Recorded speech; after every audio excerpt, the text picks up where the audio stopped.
અત્યારે જરૂર દાતારની છે. જો ઘણા એમ કે ખર્ચતા ખૂટી જાય તો મૂર્ખ મનનો વેમ, દાતા કે મારે દેવું ઘટે આજ હશે કે કાલ કેમ. આ રૂપિયા છે ને ભાઈ, એને તમે વાપરો તો જ તમારા છે, નકર પસ્તી છે. આ પૈસાને આપણે વાપરીએ તો જ આપણા છે, નકર પસ્તી છે. જો આપણા રૂપિયાને આપણે વાપરી ન શકીએ તો બેંકના ચોકીદારમાં આપણામાં કઈ ફેર જ નથી. જો આ વાત જઈએ કરું ને એટલે એકાબીજા એની રીતે આનંદ કરે હો. એકાબીજા જેને ઓળખતા હોય ને બહુ અઘરું છે. બાપુ દાતાર છે ને દાદા, દરેક જગ્યાએ પ્રોગ્રામ તમે જો 15-20 જણા જઈશે ગામમાં.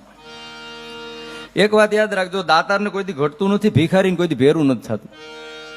મોટા મોટા ભિખારી તો મનના ભિખારી છે.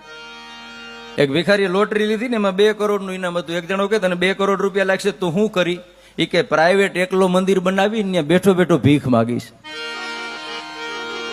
બાકી ભીખને મૂકો તો મને ફટ છે એમ. આ કેટલી અંદર ઘરી ગઈ છે.